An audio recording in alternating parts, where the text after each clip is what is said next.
Asterisks! Welcome back to another episode of Ad Aster.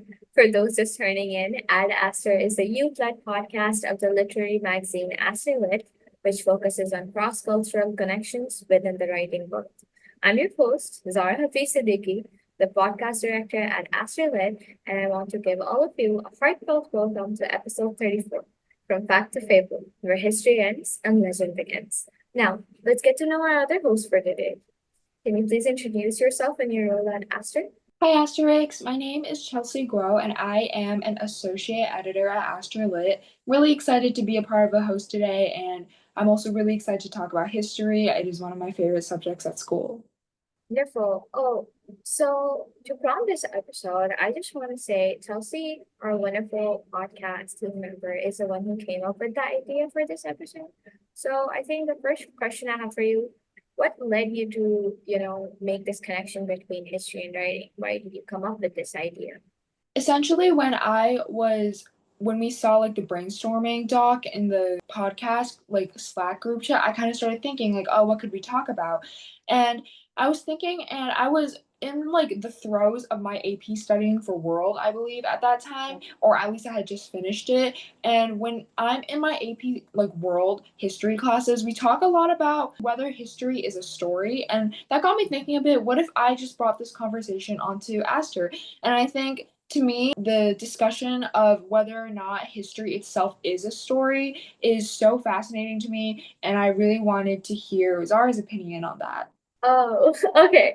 So, history as a story, I think like from one perspective, it could definitely be called a story, but then like from what I've been taught, stories are things that are, like fictional concepts, things that haven't happened. And, like Cinderella and Snow White, these are not things that have happened, but like those are what we call stories, right? So I think history can be a form of writing, but I have to argue that thinking of history as a story is something that is very debatable because obviously stories, when you think of a story, you think of fiction. But when you think of history, you think of reality that has happened in the past. What are your thoughts on that? I think for me, I do think history is a story. I'm more set on this because we talked a lot. Again, this is so inspired from my AP history classes, but we talked a lot about how history is really defined by who gets to write it. And we talked about, for example, when we learn about the Roman Empire, we kind of learn about the Roman Empire through the perspective of the people who ruled Rome, the emperors, Caesar. And I think in that kind of way, the way history is being presented in our history books is completely dictated by the artifacts that we find and a lot of historians' assumptions about these artifacts. So we don't even know like if our historical facts are even right. Maybe one day we'll discover that dinosaurs actually existed like very recently. I don't know. So I think that in that kind of way, history is a story because there's so much guessing here, since there's so much like lack of confirmation in the historical records, and in and of itself, history is being written by victors. I think I definitely agree with that perspective actually, because for some reason, every single time we see documents of things that have happened in the past, it's mostly from like, oh, so you're saying that you wrote this, but then at the end you also won this. So we're only getting your side of the story, not from the side of the people who lost whatever was going on. But it's not always, I think, just like the fact that history could, I think it also depends very much on people's perspective and like how times change and how stories change with them. So like I think a question from that I definitely want to talk about is like, does this change in times have like a very strong effect on the written interpretations that we have? Is that like the effect elicited solely from societal values, or is the tale weaved in like different ways or something? Do you have an opinion on that? Wow, that's an excellent question, but I definitely think the change in times really does have a strong effect on written interpretations. Like, for example, if we just think about Shakespeare, like I think Shakespeare definitely was very different in his like Elizabethan era than when he became like now. Like when we're reading it now, we think it's old. We think it's like we're analyzing it for the way he's writing the plays. But I think when he was writing it, there might have been sometimes more of a political context. Like I remember that he wrote his plays because he wanted to appease his like the queen. I believe it was Queen Elizabeth at that time. And I think like obviously then that kind of affects like how people are interpreting his writing. And in different interpretations entirely because of societal values because like stories are really like we study classics because they're a reflection of what people thought during that time or what's going on during that time. So when we kind of like step back and we look at our actual books and if we look at written work, how we choose to look at it is entirely based on what we choose to believe as a society during that time too. So I think writing is very much shaped by the cultural context we live in at the moment. What do you think, Sarah? I definitely think I have to agree with you on this because obviously the way we read a play that was written like 70, 80 years ago will be very different from the way it was read like during the time that it was obviously written.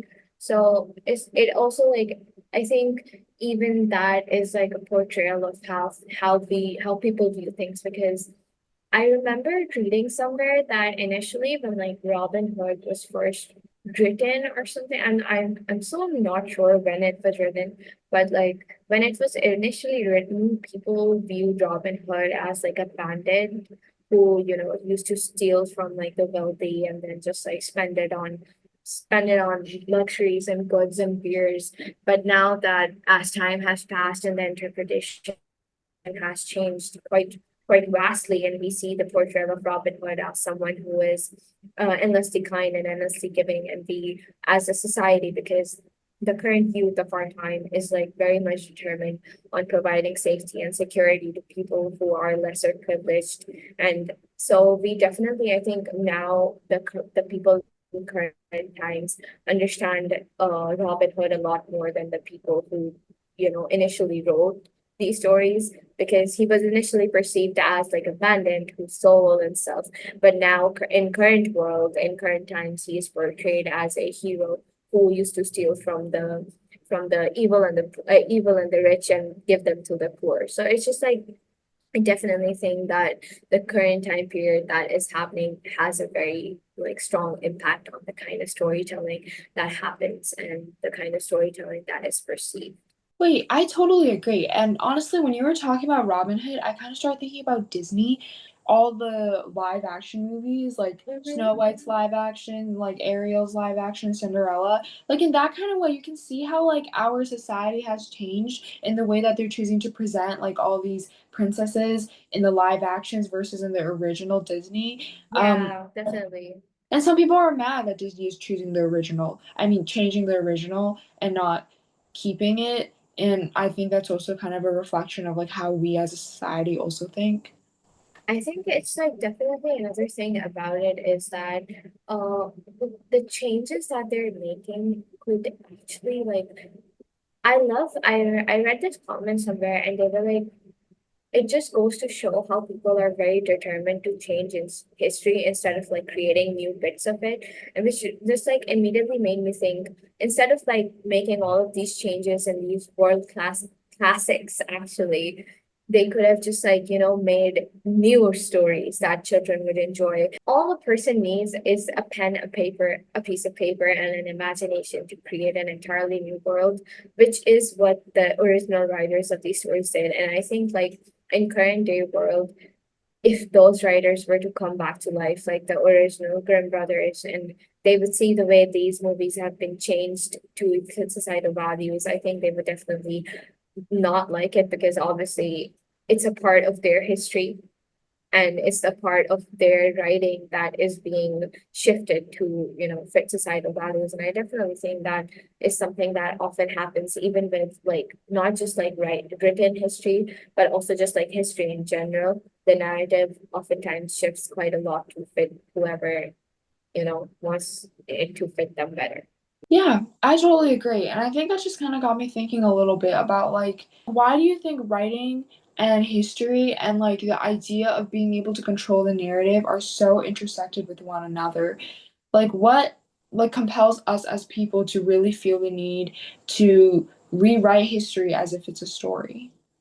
I think for some, I think it could be a lot of different factors actually. That's such an interesting question.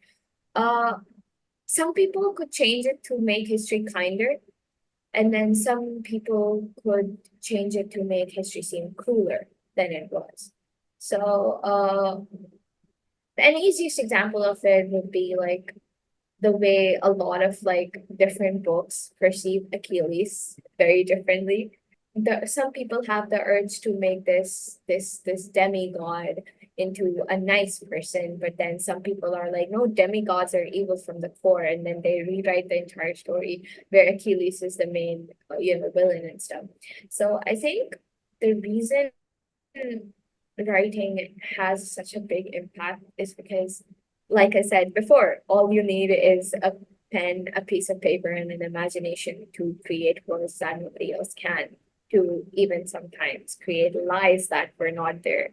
So history is something that people play around with because history is very much, I like to believe, built on interpretation.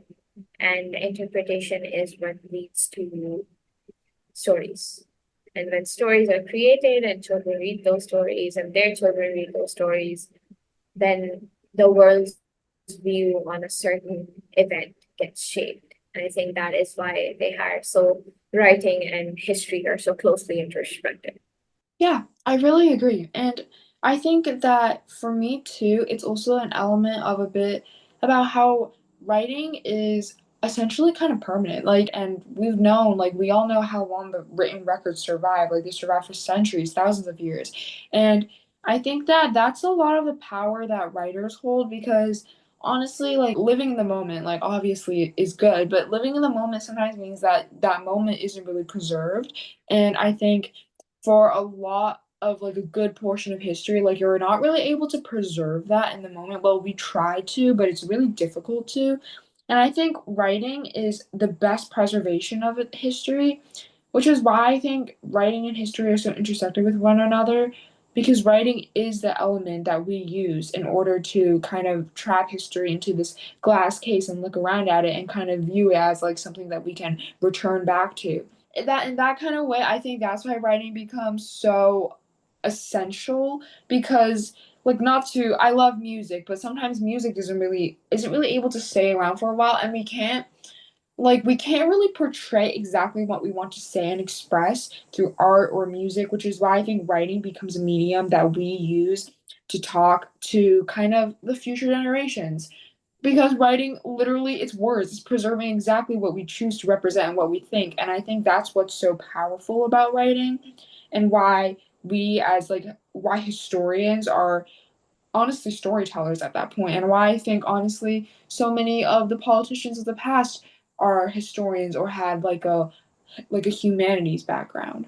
While we're at that, I do want to ask you, like, I think definitely I mentioned classics earlier, and like the question comes from that too, and whatever, like the entire conversation that we just had is like, do you think like we study classics for the same reason? Is it like related to the historical period they're presented at the time, or is it like just like the urge to go back to that time when we know ourselves that we aren't there, you know?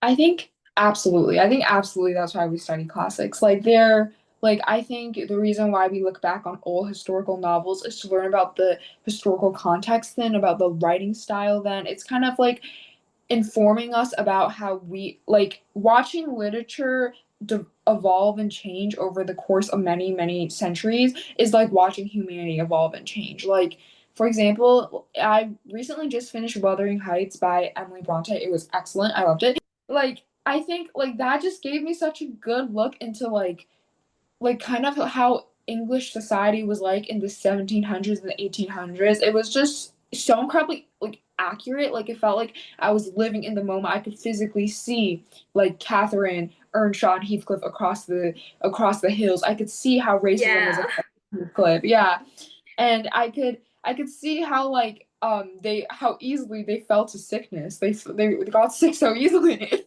and I think when future generations look back at our generation and right now, I think they would probably. My prediction on classics for our century is The Hunger Games Yeah, and definitely.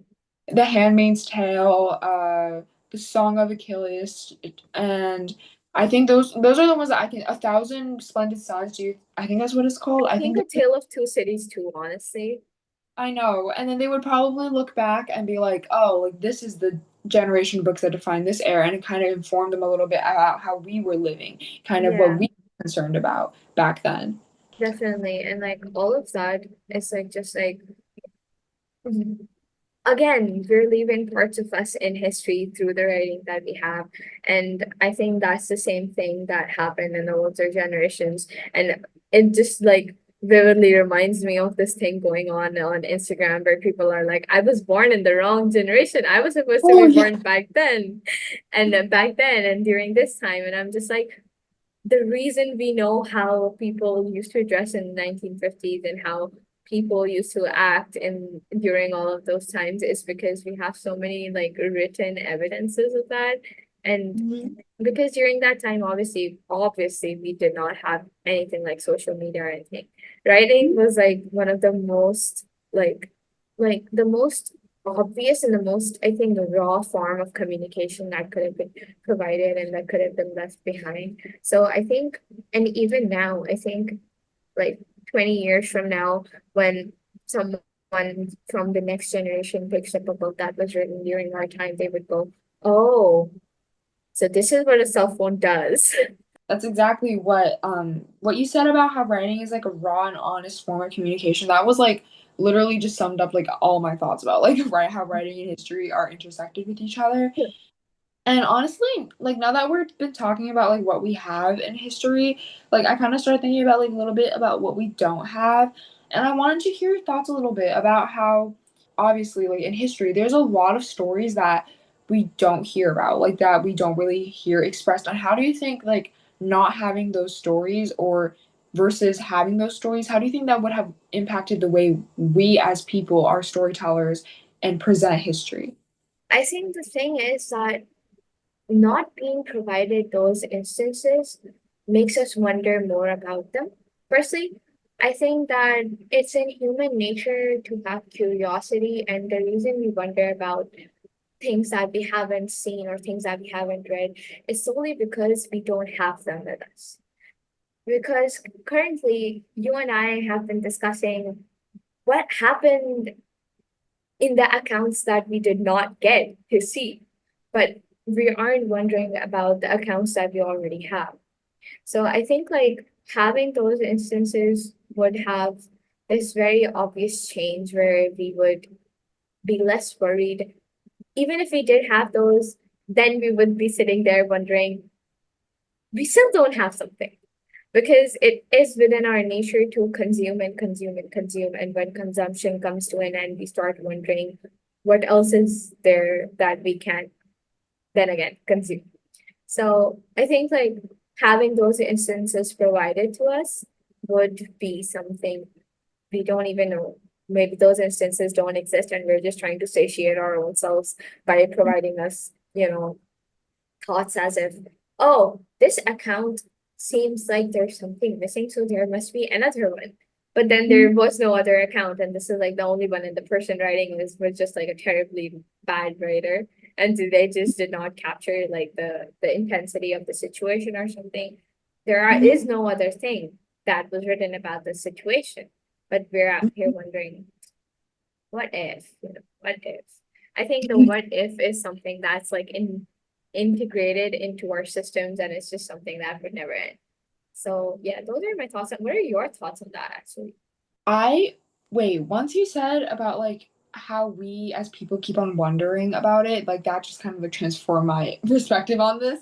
But I really do agree that like we kind of just keep on wondering and wondering and sometimes we don't really like think maybe there wasn't like maybe there was nothing lost. Maybe it was just us wanting to know more and that kind of really transformed the way um that I viewed like the way history looks. When you were talking about how like we're looking at these historical documents and like there might actually not be anything even though we're wondering whether there's something. That kind of reminded me how in my AP history class you would read these primary sources, and when we would read these primary sources, we would analyze how reliable the speaker is. Like we'll talk about like what are the speaker's motivations, what are their like societal circumstances that made them like say this thing, like what was their background, what were they known for. And I think that kind of shows how like sometimes we even doubt the storyteller itself within like story, and we kind of evaluate whether or not what they have to say is actually worth hearing out. And that kind of, I was just kind of thinking like, wow, it's kind of amazing how the author also matters so much to us too, as if we have to confirm the source of all the stories we're hearing.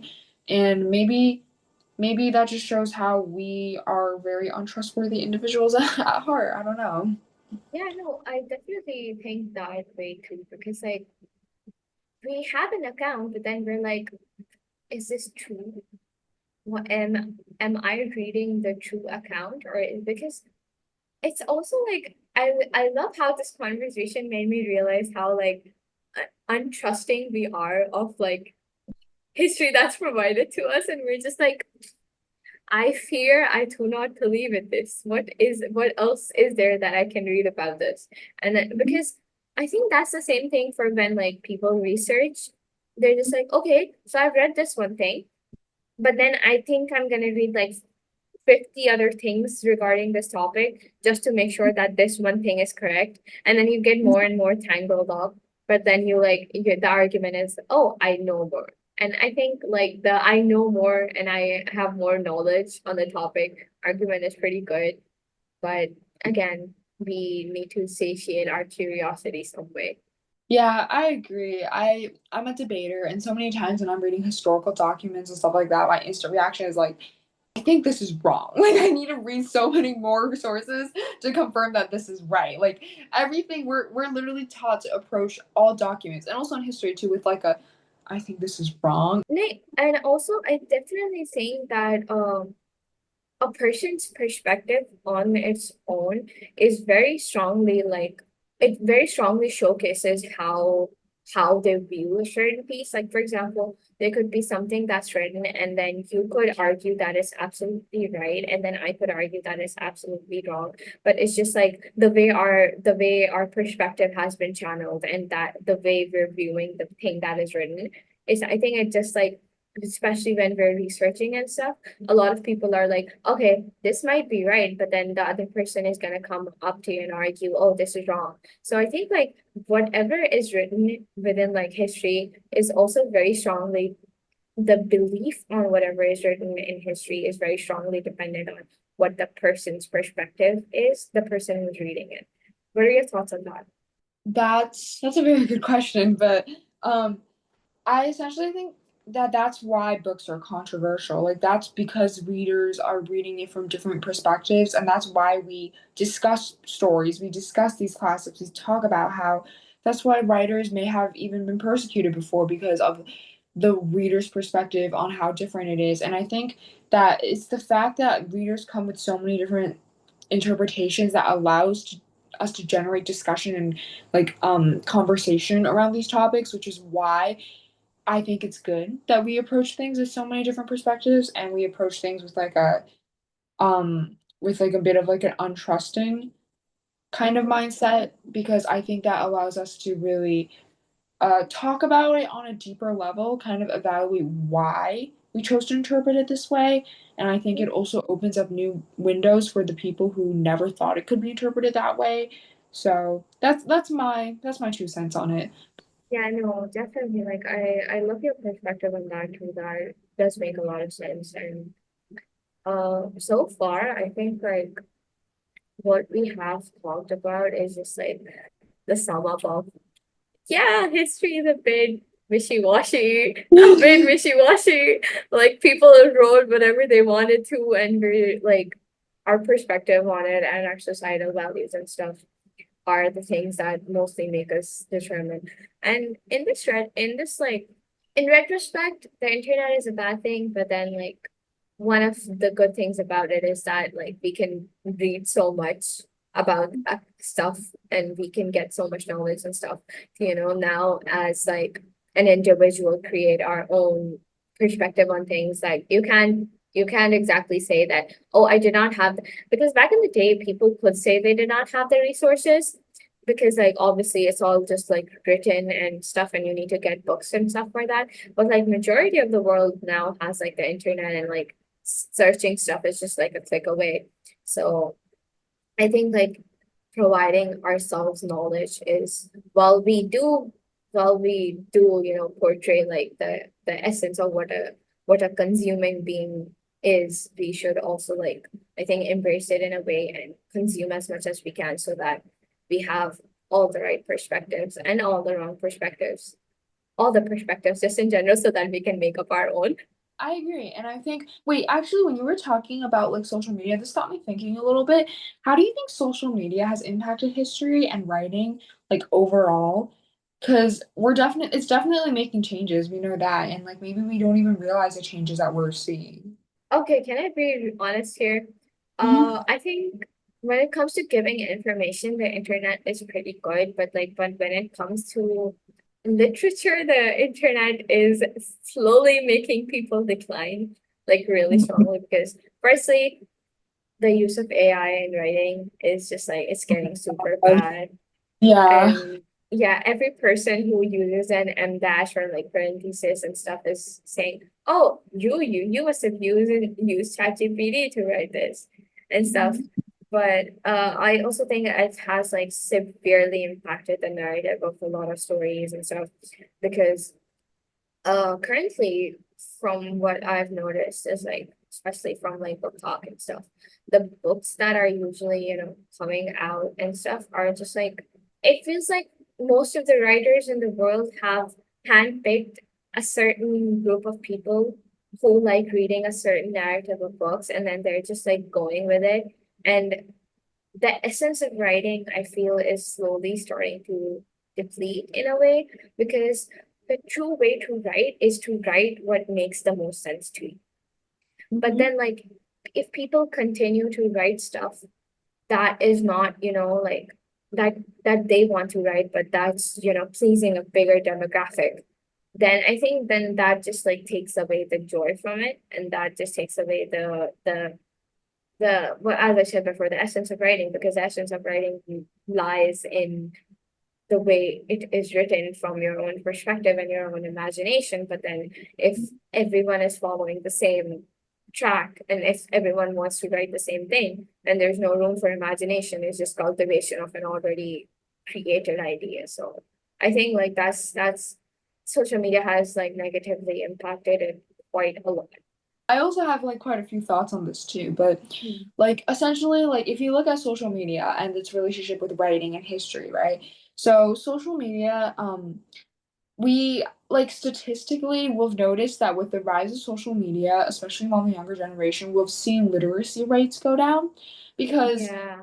it's generally because people prefer social media over writing. And I totally understand that. I sometimes would rather scroll on TikTok than actually read a book. Like I understand that too, but I think there's a certain importance in making sure you're cultivating a like a reading something that's very like mind blowing, like not even mind blowing, but something that's rather that's aiming to change your perspective or to send a message is so important as a young child because stories are essentially teachers. Like my biggest teachers in my childhood years weren't like the people in elementary school, but it was actually the books and the characters. And I feel like they taught me history. They taught me how to look at the world. And I think, again, that kind of connects to why we look at classics. They show you what was represented at the time. They have messages to say and about history and about the human experience in general. And one thing social media has done a really good job of is it has uplifted small creators and small authors, which I think is really good. Where a lot of people who maybe wouldn't have been heard in the industry at all are being heard now.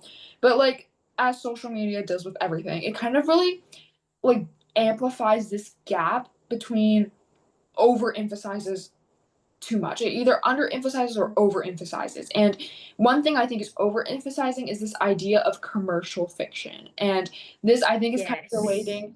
to what you're talking about. But this idea of commercial fiction, I think, is really kind of a little bit like taking the soul. I think commercial fiction has always been around. It's like we've always like genuinely since the publishing has started, it's always been around. But like I think it's gotten a lot more worse under social media, and because it's like mass producing what we all want to read, and then you see people talk about how much they like this book because it's something we all want to read, and we're not really sometimes choosing to read books that really challenge us. It's like that aim to change our perspective, and I think there should be a healthy balance of stories that are molding the way you view the world versus stories that you read for fun. And too many, and the industry currently is very oversaturated with stories that you just read for fun, and I think that is what's really a bit like kind of almost killing the spirit of writing, because everyone wants money obviously, and there's nothing wrong with that, but it's become to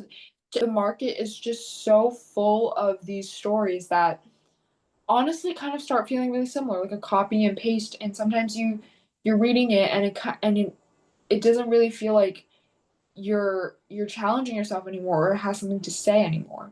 I don't know. That was like a little bit of a rant, but maybe maybe I got some of what I'm trying to say out there. Yeah, no, we've definitely no, everything you said makes sense, and it reminds me of the time when I think we were freshly out of COVID or something, but you remember like I Fell in Love with Hope came out. Have you heard about it? I Fell in Love with Hope? No, I haven't. Should I Oh, have? oh no, wait, it's completely fine. It's like this book about a group of like teenagers who all have like health problems and stuff, and they are going through life and stuff. And I think it shook the market so much during that time specifically because I'm so sorry if I'm like ignorant about this and if I don't know more, but like oddly enough, that was one of the only books I remember coming out which had an actual like plot line, and it was not based on just like how like these commercialized books are based on, and it was just something so completely different from what has been coming out in like the past few years. And it definitely is like a very good read, and it's a very good book, and it has like it does touch up on a lot of sensitive topics, but that was the thing.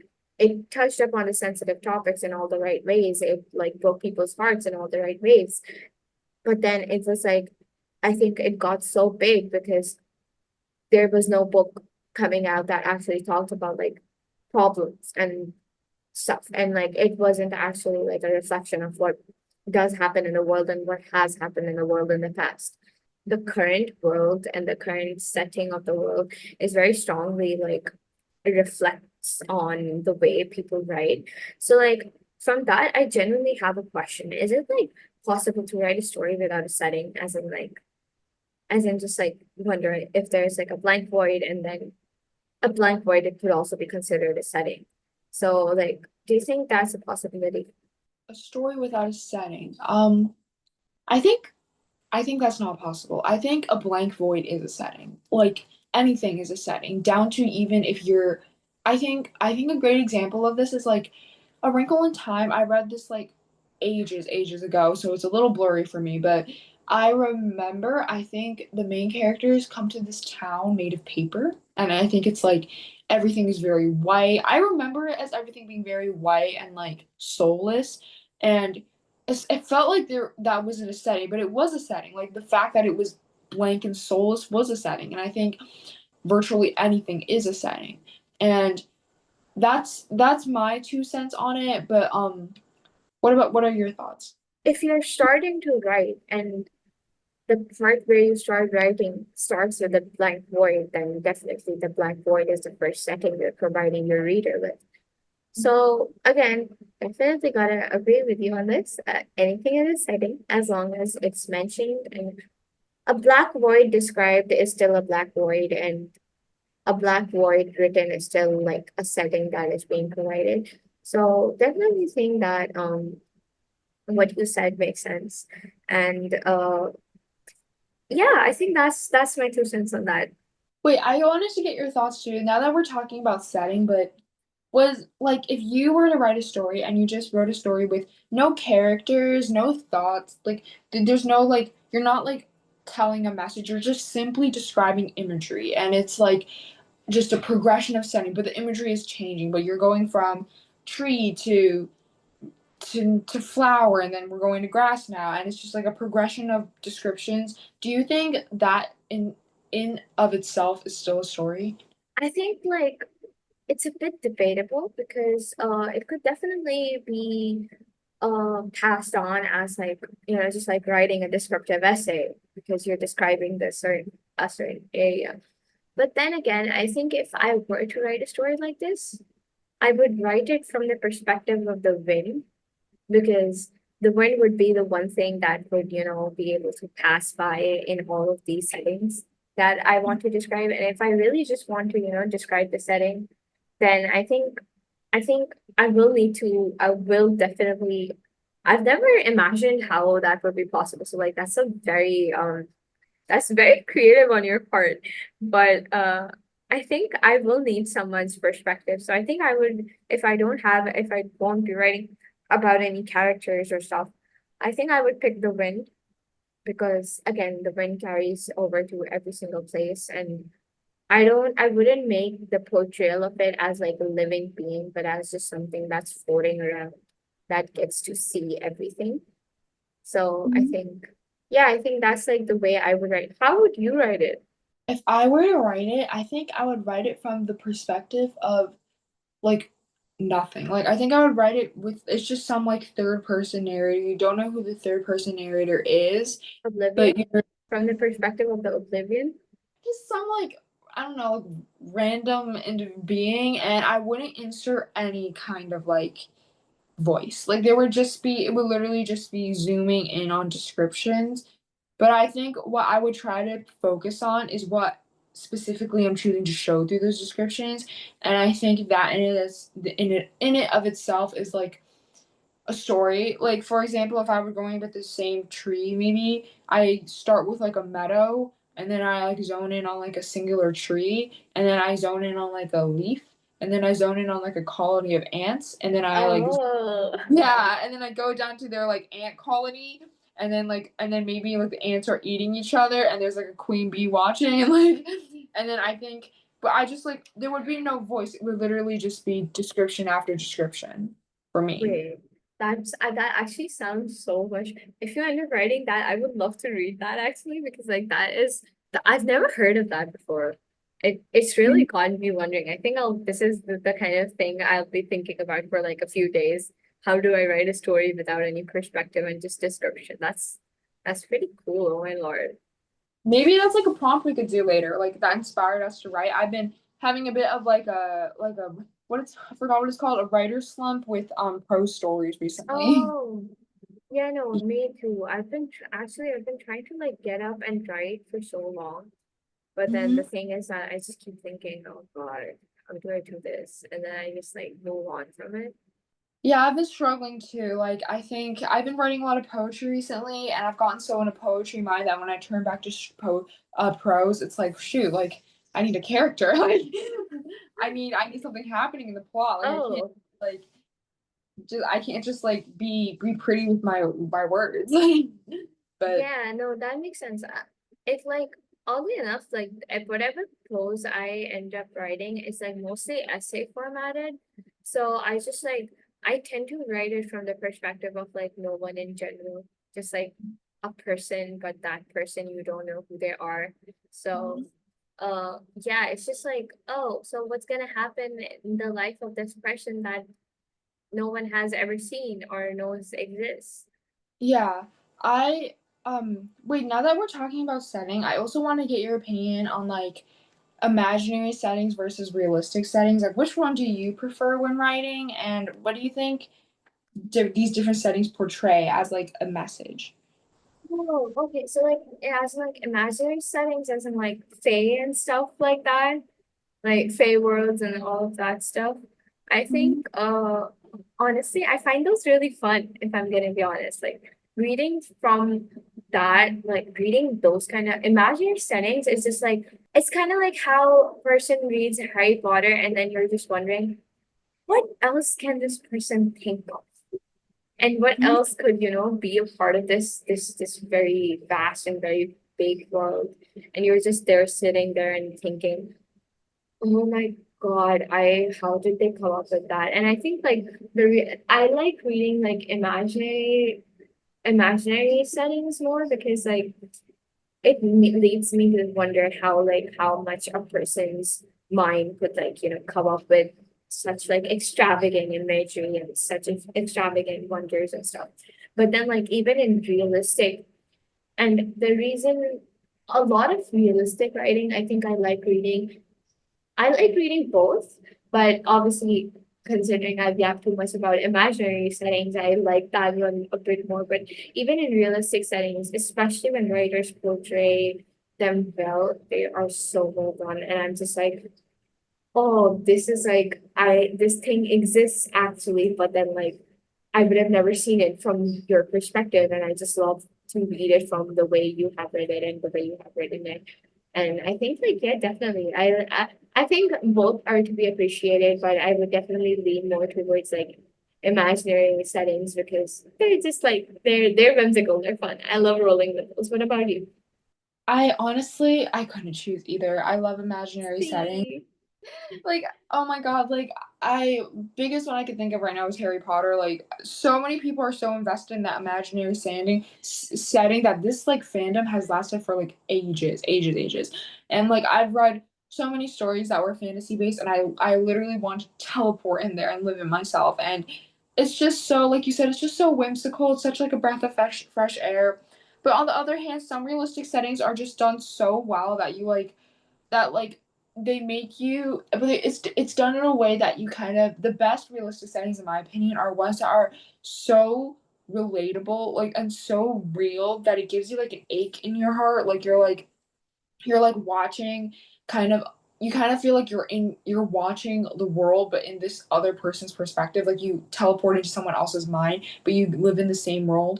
And I think that kind of writing that gives always gives me like a very specific, I would describe it as an ache because it's like sad but it's also like not like sad, it's like bittersweet.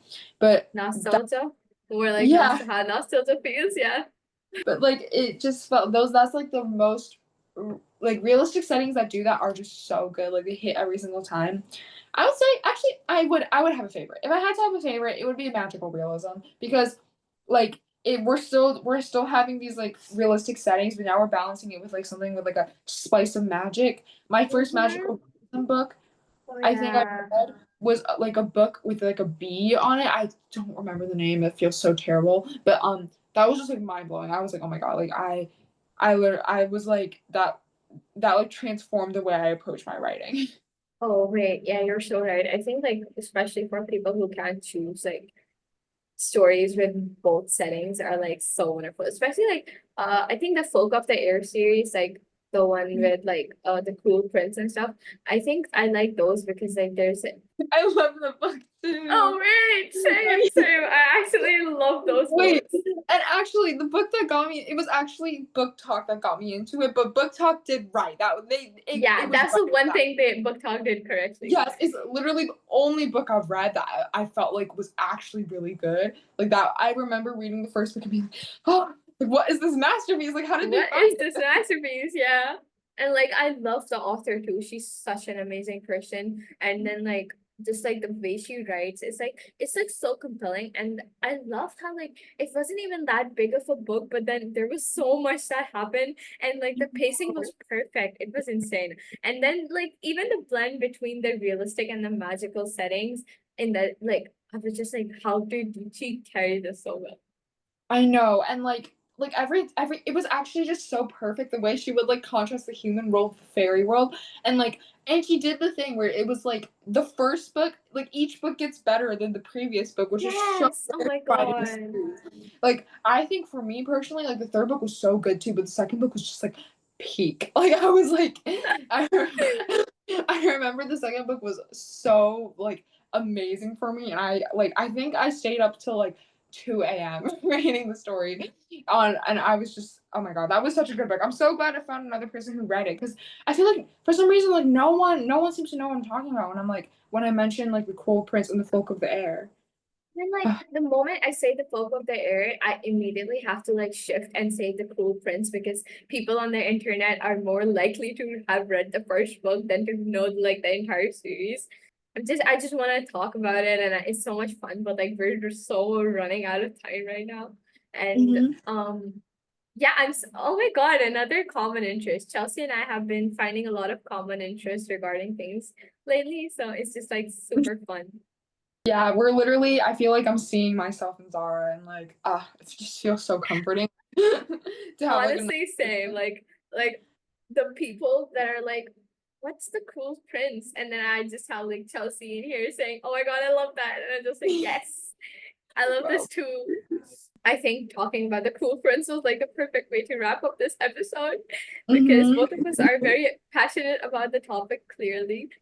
And I think in a further episode, we should definitely go deeper into the Folk of the Year series. I would definitely love to discuss that with you. But Yeah, as of right absolutely. now, Mm-hmm. we are so running out of time. I fear we have talked too much. But Mm-hmm. I hope everyone enjoyed this episode. And Chelsea, any final thoughts?